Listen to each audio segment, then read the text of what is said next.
தீபாவளி பண்டிகையை முன்னிட்டு திருப்பூரில் உள்நாட்டு ஆடை வர்த்தகம் சூடுபிடித்துள்ளதால் உற்பத்தியாளர்கள் உற்சாகத்தில் உள்ளனர்.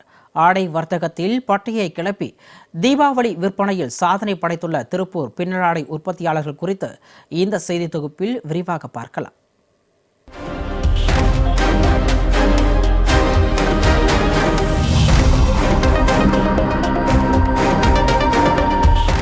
தமிழகத்தின் தொழில்நகரமாக விளங்கும் திருப்பூர் பின்னலாடை ஏற்றுமதியில் தனக்கென தனியிடத்தை தக்க வைத்தது போல் உள்நாட்டு ஆடை தயாரிப்பிலும் மிளர்ந்து வருகிறது.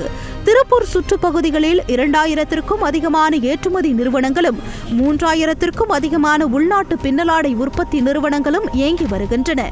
நேரடியாகவும் மறைமுகமாகவும் 8 லட்சத்துக்கும் அதிகமான தொழிலாளர்கள் பனியன் தொழிலால் பயனடைந்து வருகின்றனர். திருப்பூரிலிருந்து வெளிநாடுகளுக்கு பின்னலாடைகள் ஆண்டுக்கு 50,000 கோடி ரூபாய் அளவிற்கு ஏற்றுமதி செய்யப்படுகிறது. அதேபோன்று உள்நாட்டு ஆடை தயாரிப்பு சிறு குறு ஆடை தயாரிப்பு நிறுவனம் மூலம் ஆண்டுக்கு 30,000 கோடி ரூபாய் அளவிற்கு வர்த்தகம் நடைபெறுகிறது.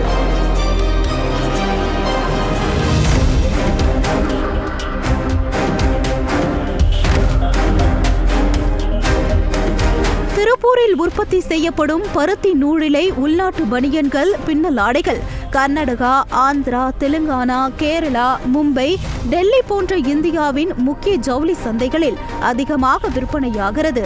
ஆண்டு முழுவதும் உற்பத்தி நடந்து வந்தாலும் செப்டம்பர் முதல் அக்டோபர் மாதங்களில் தீபாவளி பண்டிகை கால ஆர்டர்களுக்கான உற்பத்தி மிக முக்கியமானது.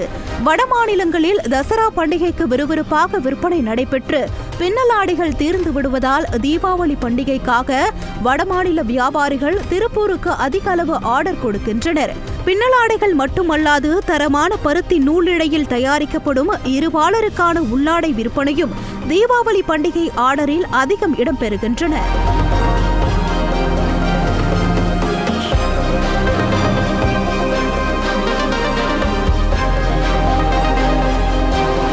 உள்நாட்டு ஆடை தயாரிக்கும் தொழிற்கூடங்களில் கடந்த செப்டம்பர் மாதம் 2வது வாரம் முதல் உற்பத்தி செய்யப்பட்ட ஆடைகளை அனுப்பி வைக்கும் பணி தீவிரமாக நடைபெற்று வருகிறது.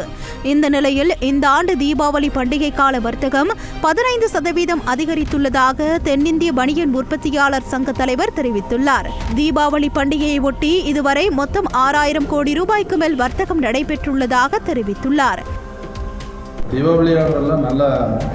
நல்லபடியாக வந்துட்டுருக்கு. எந்த ஒரு தங்குதடையும் இல்லாமல் சரக்கு போயிட்டுருக்கு. இப்போது வியாபாரம் நல்லா ஸ்பீடாக இருக்குது. லாஸ்ட்டு 10 டேஸாக இப்போதைக்கு பார்த்திங்கன்னா தமிழ்நாட்டிலையும் நல்லா இருக்குது வியாபாரம், நார்த் இந்தியாவிலையும் நல்லா போயிட்டுருக்குது. கிட்டத்தட்ட எல்லா ஸ்டேட்டுமே தீபாவளி இருக்குது. தீபாவளி மக்கள் நிறைய பர்ச்சேஸ்க்கு வெளியில் வர ஆரம்பிச்சிட்டாங்க. அதனால் வியாபாரம் நல்லபடியாக போயிட்டுருக்கு. வடமாநில வியாபாரிகளிடமிருந்து தீபாவளி பண்டிகைக்கான ஆர்டர்கள் வர தொடங்கியுள்ளதால் திருப்பூரில் உள்ள உற்பத்தியாளர்கள் மகிழ்ச்சி அடைந்துள்ளனர். இதனால் அனைத்து தரப்பினருக்கும் இந்த ஆண்டு தீபாவளி களை கட்டியுள்ளது என்று கூறினால் அது மிகையல்ல.